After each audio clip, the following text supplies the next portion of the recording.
Okay.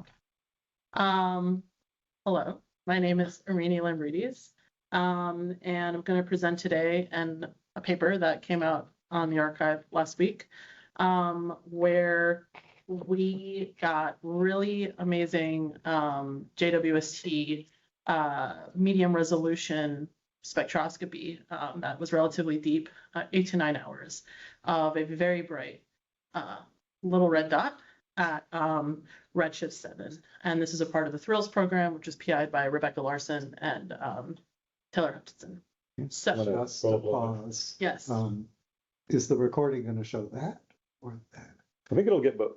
So yeah, this is a new thing to try and hear, but yeah, I think it's because if it was just that, it would be. Yeah, I think it'll get you the face and the room and the paper. Yeah, I think so. Yeah. Okay, so as you can tell by the title, we're going to talk about iron emission that was for the first time detected at an epoch in a source like this. And in order to really understand why that's really cool, we need to kind of take a step back and really briefly give a current state of the field on what's going on with this peculiar class of sources that were identified within JWST really rapidly, like from cycle 1. And so we've been building these growing samples of objects that are very red, very compact, and very abundant. And so one of the first papers that came out on these types of sources, people had dubbed after the fact this paper came out as universe breakers, because at first glance, all of that flux was being attributed to star formation. And it was just so much star formation so early on, it was really, really difficult to make it make sense with how we think the first galaxies formed and when they formed and how they evolved. And so pretty shortly after that, and literally within version 1 and version 2 of the archive of that original paper, people started postulating the idea that maybe all of this flux isn't coming from stars, but it's coming from accretion powered by a growing supermassive black hole. And then you had multiple papers all come out at around the same time from different cycles of either independently identifying these things or after the fact going to look for these things within their, initial, observations. And so we're going to be really clear here because little red dot was a name that was initially given in a paper where it wasn't like a little red dot was systematically defined in the paper that it first came out with. And this was from a Fresco-Eiger survey where they found all these broadline emitters in this kind of GRISM survey. And they were compact and they were red, but there wasn't necessarily a selection that came out of it. But independently at the same time, the initial team, so Labe was, one of the first that came out with all these compact red things. They started finessing that selection and thinking about photometrically, how do you select these things? Because they know they're going to get spectroscopically and spectroscopic information later on, and they can use that as follow-up. And so that is when you started having people now taking that step forward and now trying to come up with an actual definition for these things that was more than qualitatively red and compact. And this is not to be confused with some of the other surveys that came out at the time that were really popular, like from JADES, where you had Myelino writing one of the first papers of still kind of weird looking in the sense of, they were broadline emitters at around redshifts 4 to 6, around the same redshift range of LRDs. But their SED shapes weren't exactly the same as little red dots. So in addition to these things that we call little red dots, there's also regular or more non-little red dot broadline AGN that also have some peculiarity to them. And as we go forward, I'm not going to be referring to those. I'm going to be really specific in what I mean when I say little red dot.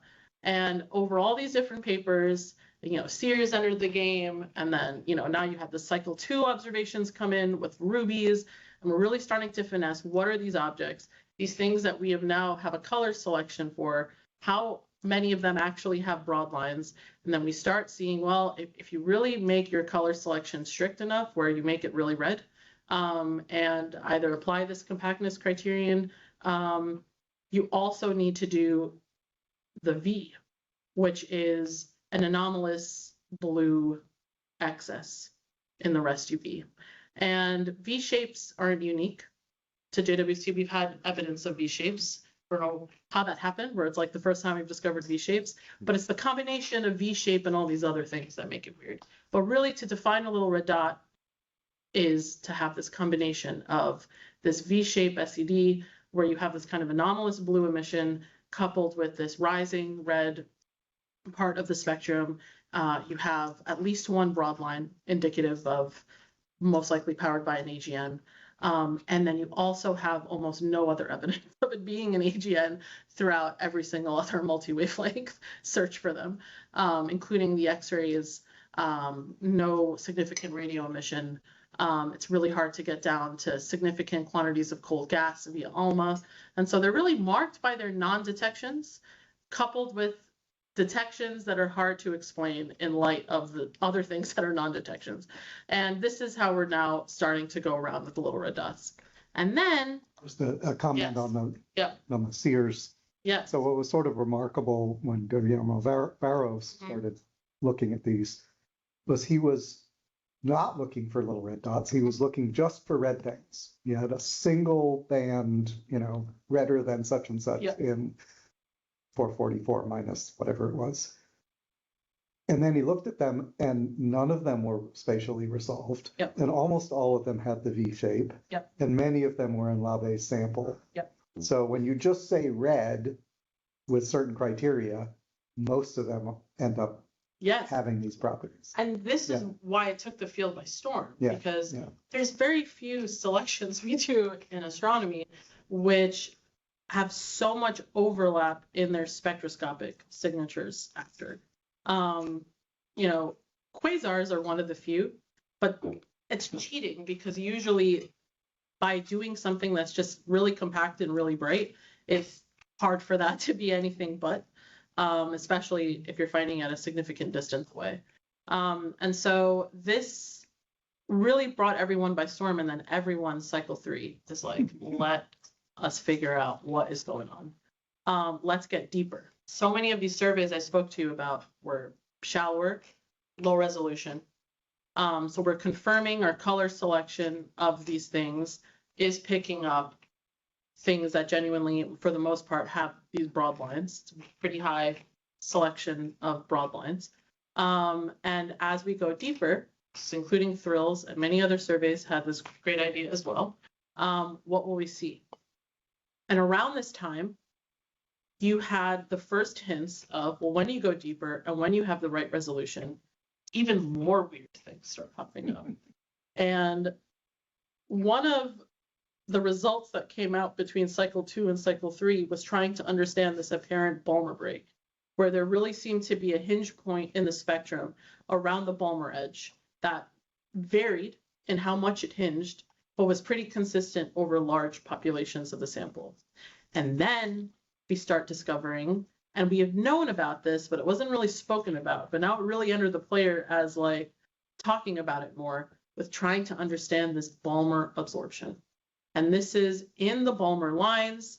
Usually for a lot of these shallower surveys, it's only one line you're even getting a width that you find an extra component to, have evidence of absorption in the emission line.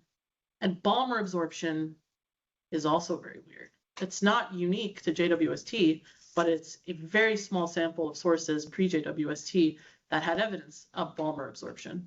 And the conditions that we use to describe Balmer absorption are thought to be so rare in the everyday universe that it was fine that it was a small number of sources pre-JWST. But now we're finding more and more with absorption. And so now we're like, oh my gosh, is this a feature or a bug? Like, how much of this is all in? And so now it brings us to this source. This source is at redshift 7. It was identified pretty early on in the series photometry and followed up pretty shortly thereafter with Rubius. And it was a very bright, very canonical little red dot. It has your little hinge point around the Balmer edge. It has had broadened H alpha that was identified, and it had no detections and, blueward of, the rest UV that was covered by JWST, so no X-ray. The rest UV didn't show any significant lines, but it did show that V shape. And so we thought that this would be a great source to do really deep on because it was so bright coupled with its epoch.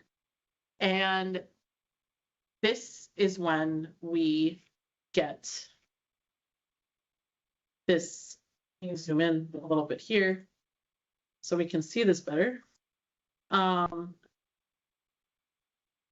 This beautiful spectrum here, where not only do we well resolve the broadening of 3 Balmer components, but we can see by eye the significance of the Balmer absorption in all of these.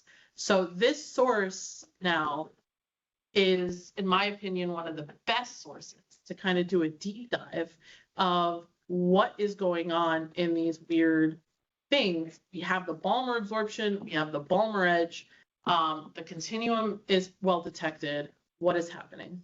And so because we have these depths now, it allows us to go deeper and start to pick up on, are there any other lines that could help us figure out what's going on? And in almost all of these other spectra we were talking about before, especially the ones that are above redshift 5, they really didn't have, a wealth of line emission to really help constrain what's happening.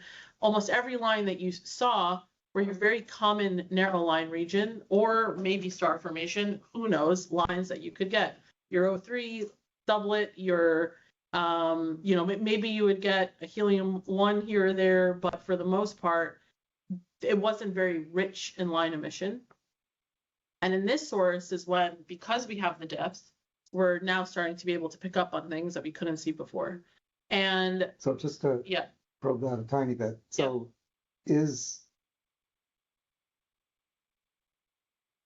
were there any sources that were bright enough and observed long enough that they could have seen this and didn't, or is it really just a matter of depth? I think depth is, we obviously need to build up the sample statistics. Yeah. I will tell you that like 90% of the things that were spectroscopically observed as LRDs had almost under 2 hours integration time with PRISM. And so it may be that when you go deeper on them, you aren't going to see the same features that we see here. So it's really hard to answer that question at this stage, but we know between cycle 4 and what's been approved in cycle 4, we will be building up those samples. People are now realizing, okay, we cast a wide net, now it's time to like refine. And so, yeah, it's unclear, is this source an outlier, or is it representative? Now, around this time the source came out, you do have, so like I misspoke a little, at slightly lower redshifts below 5, there's the Monster, which is one of Labe's sources. I don't know, they name things. We didn't name this one, but there's, because the provenance is all over the place with the source. People name them, and then some of these named sources, they did get follow-up very deep, and they did see some of the features that we're talking about here, including the iron multiplets. It was just very hard to say, okay, are we looking at a same consistent population from redshift 3 to redshift 9? Or is it still too coarse of a selection when we're putting these all together? And so this currently is the highest redshift that shows all of these features that we see here. And the last thing I'll say before I continue on with this source is there's been a lot of people really trying to find analogs of these sources at low redshift. And I know have been pestering the HST tech to convince them that they found the perfect analog candidates to go do this with. And to be honest, I think analogs, they scare me. I think sometimes it's really easy to get into a red herring with analog work. Then you can maybe analog a physical process or a condition, but to analog an actual exact match is really, really difficult to do, especially if some of the reasons why these look like the ways that they do really require the conditions of the early universe that are very rare, if not impossible, to have at redshift 0. I'll eat those words because I will say there's at least 1 or 2 sources that have been discovered that have recently come out at redshift 0.1.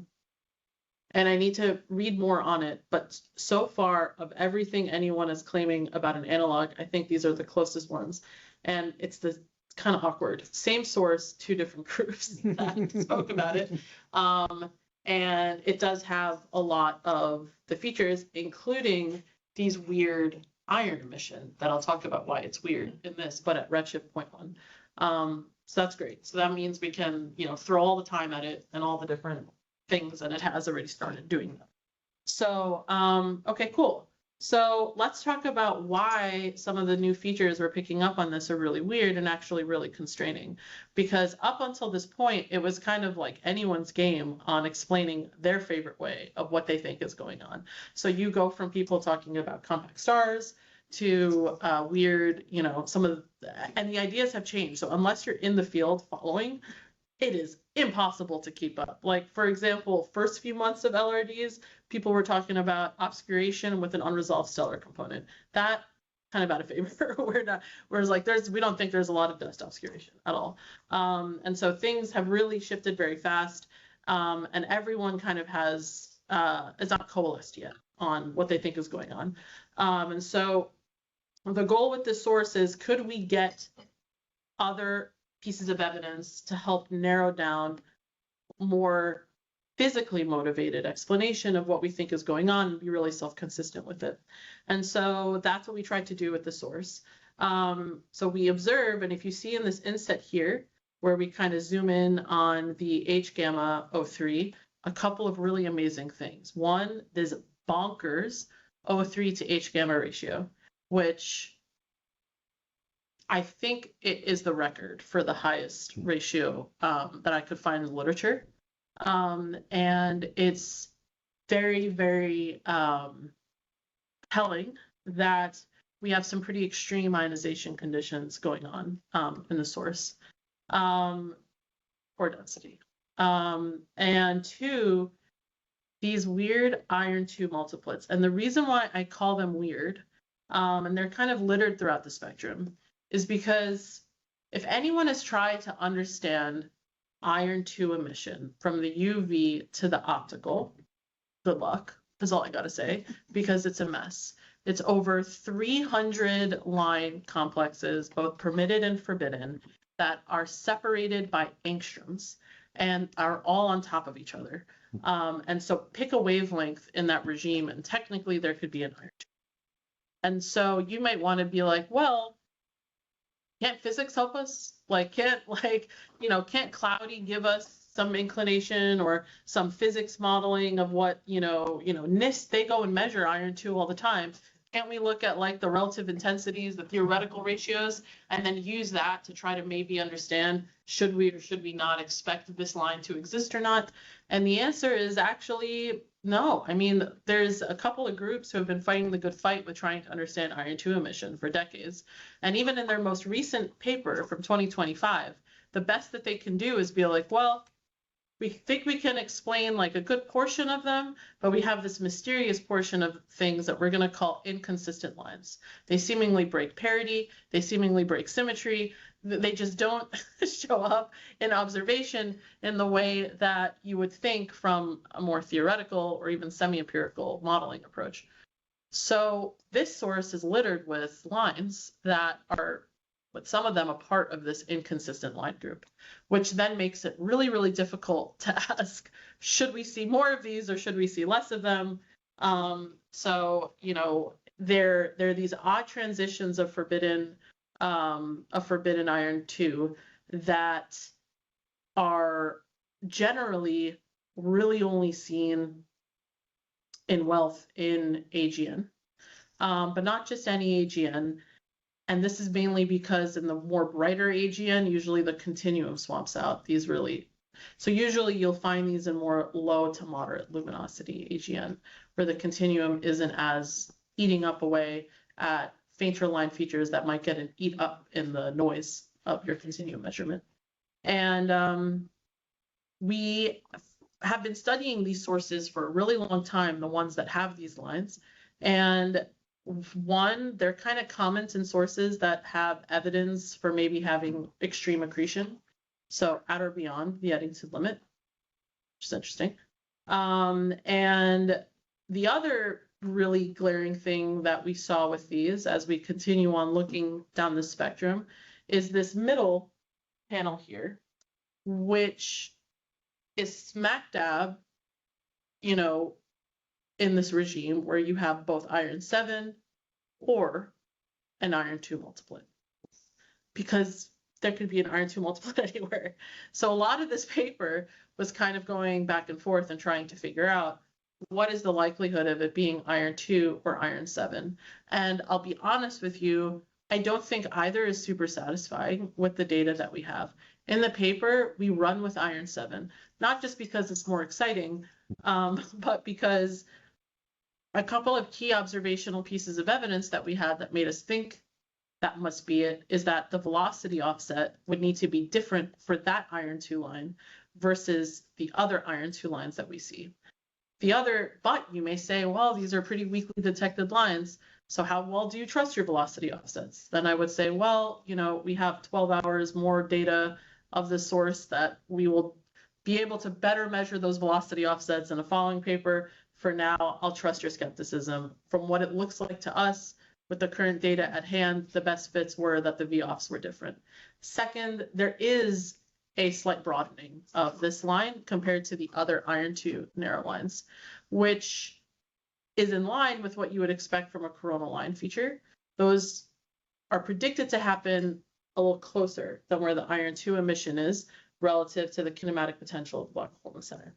So that was some of our reasonings for that. But the problem with this being iron 7 is, okay, where's the other coronal lines? And the most common coronal line that you usually see of the iron 7 is at 6087. We do not see it. And that is weird. Is it unheard of? Are there observations in the literature you could go to that just show the 5160 versus 6087? Yes. Is it like literally one or two observations in the literature? Yes. Very rare. And so the idea that we put forth in this paper to maybe explain why that might be the case is if we have really extreme continuum pumping. So all these iron 2 lines we're talking about also exist in the UV. If you have a high enough log U, you can basically radiatively cascade and then kind of flip the expectation of, you know, your bluer lines of that same species will get a boost to their flux than the redder lines. So that's a prediction, and one that we can test once we go deeper to try to be able now to have the sensitivity to get some of these other lines that are predicted but are fainter. But we leave it at that in terms of that. The other big thing, if this is either iron 2 or iron 7, is that it's telling you there really needs to be some direct sight lines down to the accretion disk. And one of the big, you know, fun things people have been doing with trying to explain these sources, but in particular the ones with really extreme Balmer breaks, is having such a high volume density of gas that you start getting Balmer self-absorption. And they're trying to use that to simultaneously explain the Balmer break and the absorption that you see in some of these Balmer lines. And probably the two biggest differences between the two models or explanations that have been put forth, one by Rohan Naidu via Black Hole Star, and the other through Iniyoshi and Maialino, they both have really extreme densities, but from my understanding, the biggest difference between them is in Rohan's, it's really dense, but 40 AU from the black hole. And in Ayoshi's, it's on the scale of the BLR. And in my opinion, I think both have problems to be really, really close to the black hole and stay that way and be consistent throughout the growing number of sources we have with Balmer absorption, I think is very hard. And then on the Iniyoshi and Maialino case, the volume densities required are really, really, really extreme.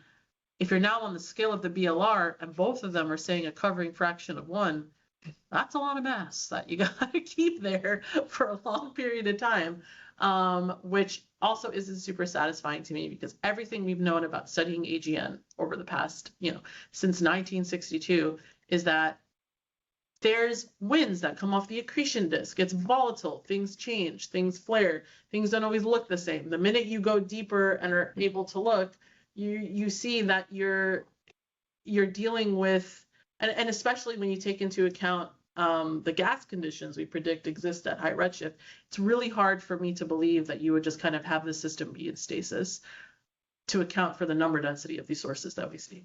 So Yeah, two questions. Yeah. One on the tiny yes, hypothesis. yes. Is that so small that it's inside where most of the emission that it needs to absorb is arising?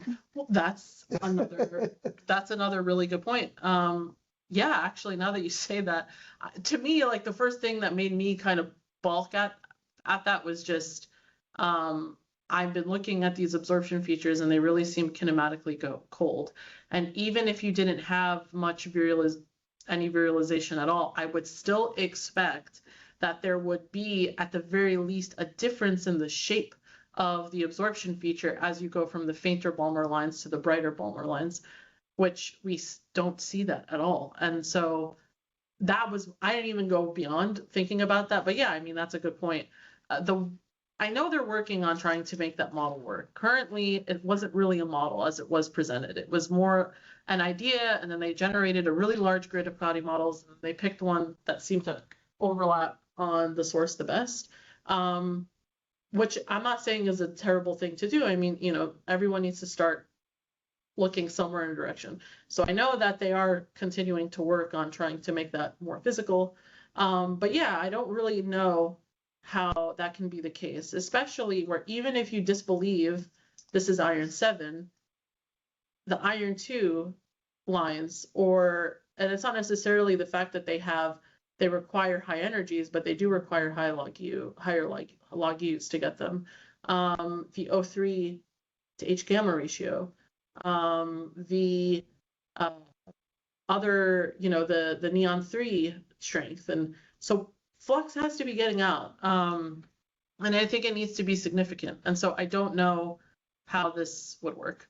So with these sources and the lines that we do see, it's really hard to explain them without knowing that there's at least some sight lines that are making it out that can directly do it.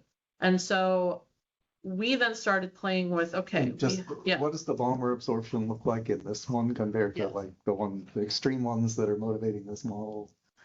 So for the Balmer absorption, edge, but I guess yes, this is the you see problem it here. Yeah. For the Balmer absorption, I would say this spectrum is probably one of the best at these redshifts to actually see it. In these other papers where you would look, because the data is a little more shallower, you definitely see a Balmer absorption, but it's really hard to characterize it. I think as well as this data affords. And so we were able to actually test, the difference, how narrow it is.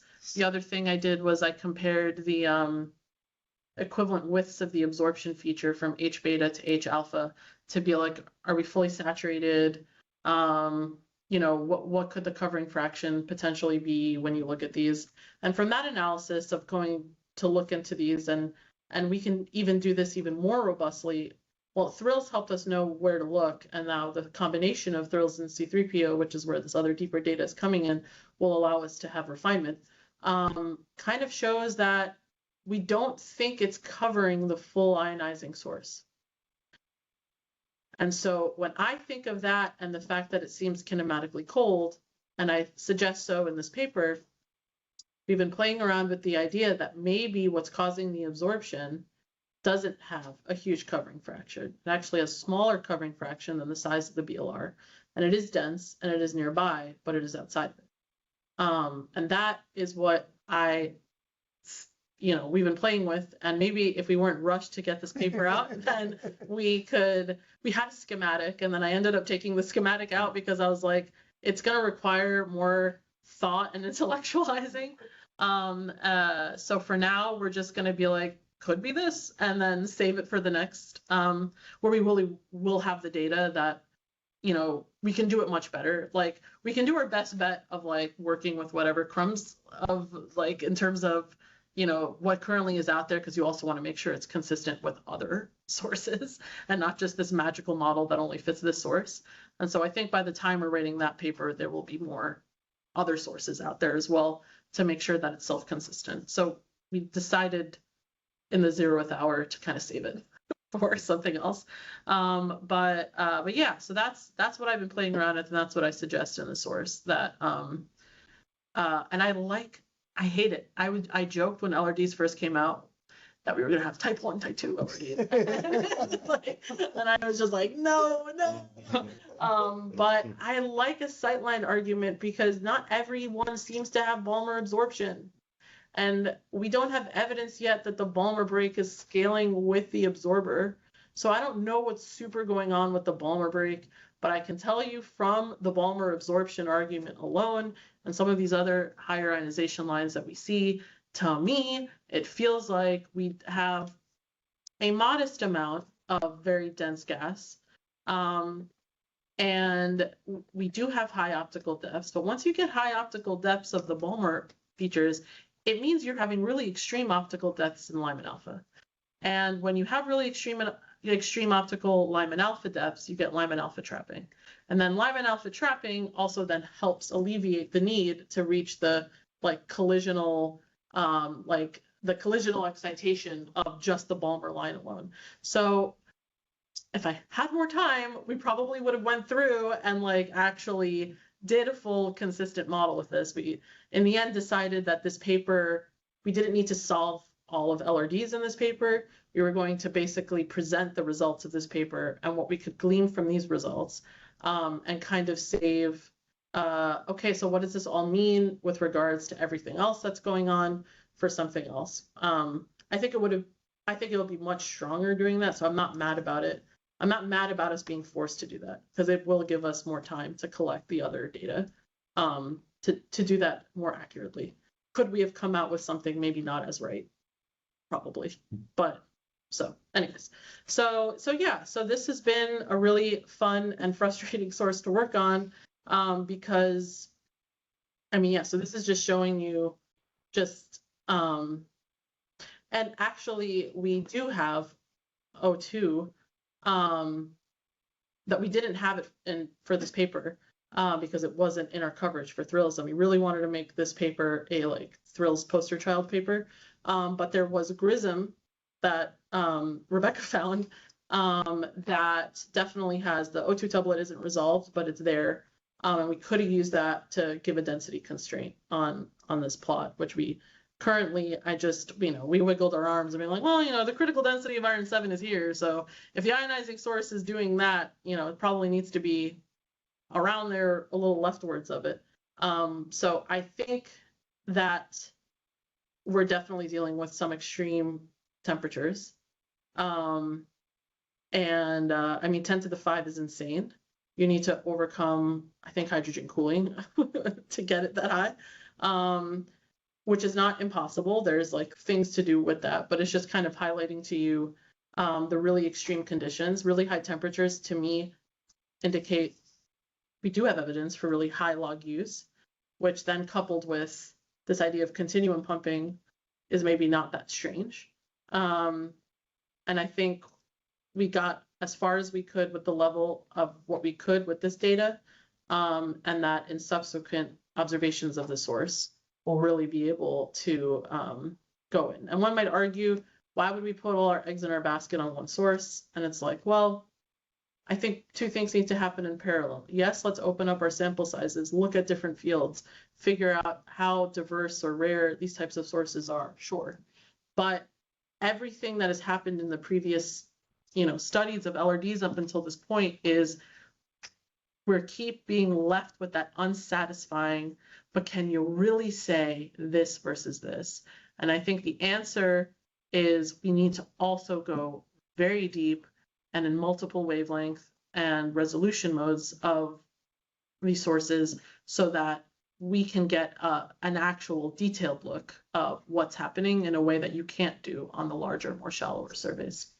So did I say everything about this paper? I literally just orated. I didn't even scroll. So I don't think I have any other plots that are fun. Anyways, the N- yep. Oh yeah, there is auroral N2. Here. Which weird. There's a lot of weird lines. Auroral N2, very weird. Not commonly observed. The reason why when we were just kind of testing the temperatures, we don't have a solid line for that, it was a dashed upper limit, is because this H alpha line is so bonkers, it was really hard to actually get a good fit of the N2 doublet within the H alpha region. And so to show that to you, scrolling up here, I don't trust these.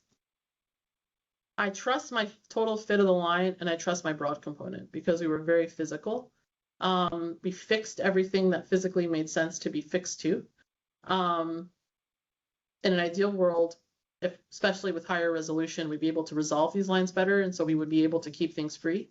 But I think initially we were reporting the N2s at their high significance that the model gave, but I think it's still too degenerate, especially with the absorption feature there, for me to like die on a hill about them. So instead we left it as an upper limit, and then hopefully cycle 5 they let us look at this in H, so that we can actually resolve the broad line region much better, and get 235, which will then give us neon 5, which has yet to be found in these things. But if you're finding iron 7, you should find neon 5.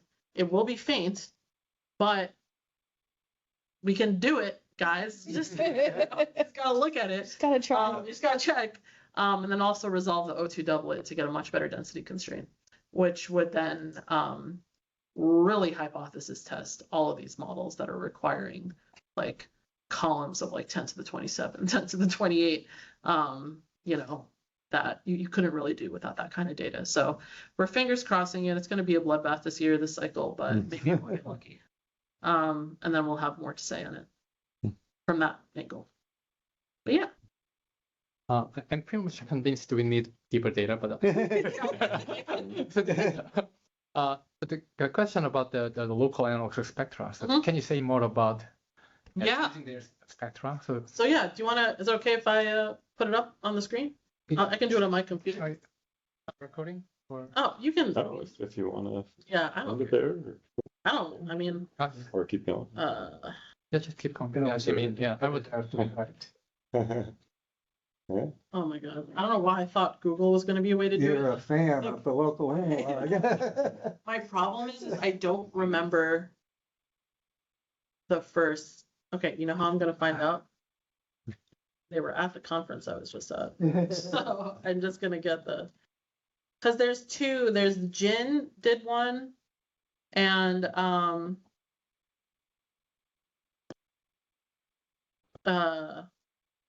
JWST student did one. So look for, when did she go? I think she was on this day.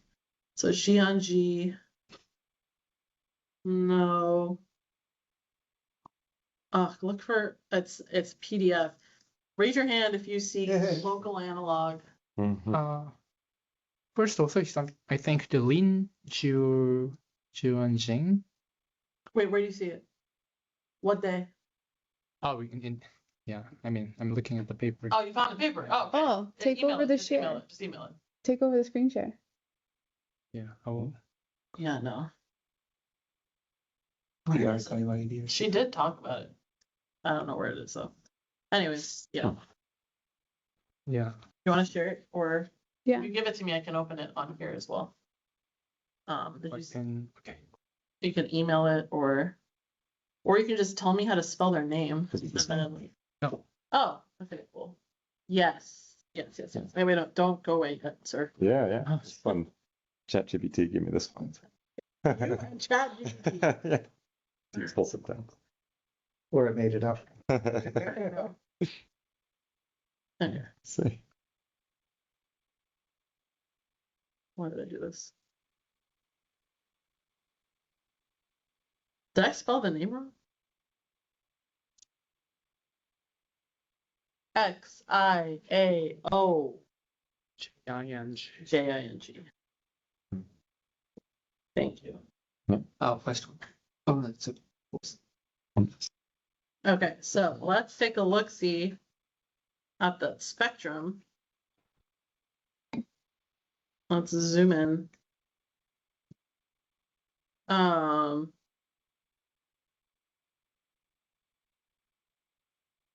wonder if they're going to do a zoom in on some of the features, which would be the ideal for me. Because they found 3 sources. Why are they cutting off the top? It's very annoying. This is the way we have people present their own papers so they can. I know. Okay, here we go. This is fine. This is good. Yeah, no, so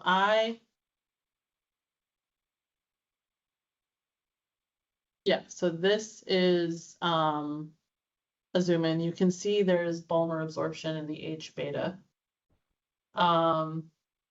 They attribute that line that we called iron 7 to the iron 2 multiplet. But as you can see, look at 5262 and 5276. It's in order to get 5158, you need to have those two. Those are, I know what those lines are of the iron 2 thing. And so it doesn't, it's like either one of them is wrong. So in their case, they were just like, the lines are there, it's fine, or not. But this is why when you just do best fit using the cloudy ones, you get these inconsistent lines where there's what the other thing that they're not showing here is the other iron 2 lines that might have been detected that were not fit in this best one, which I know for our source also existed. So this is why I didn't go in and fit using the photoization model templates.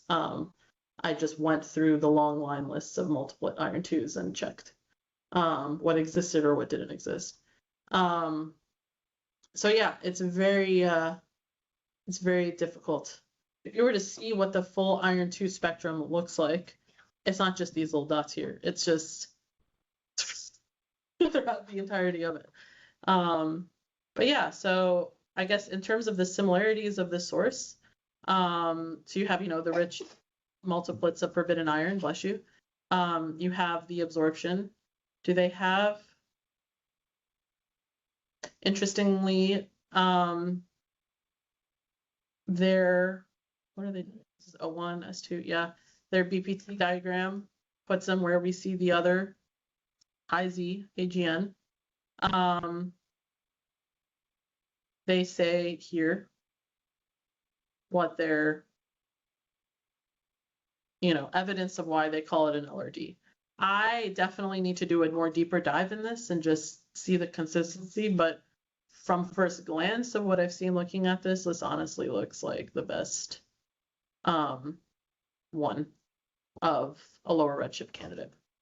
Do you have a question in particular, Inte? Yeah, I think my question was about the iron 7, but yeah, you already described it.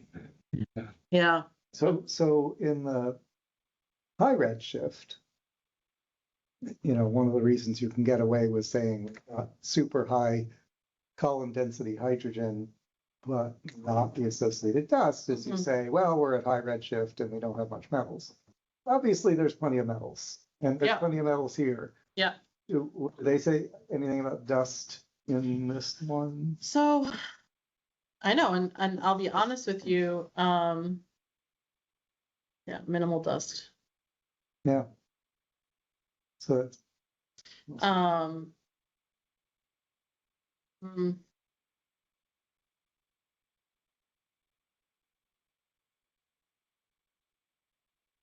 yeah, they're basically just using an SMC dust attenuation law.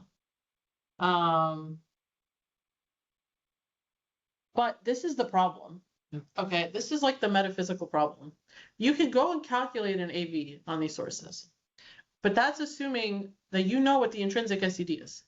Otherwise, a thing that you're referring to as a decrement because of dust attenuation can just be an intrinsically softer ionizing spectrum, which, some of us have been working on that, say that could be a possibility for a variety of reasons.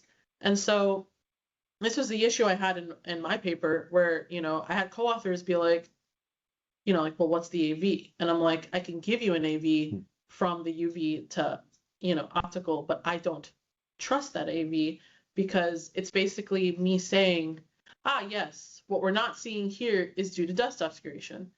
And then you're like, okay, well then let's do the Balmer decrements.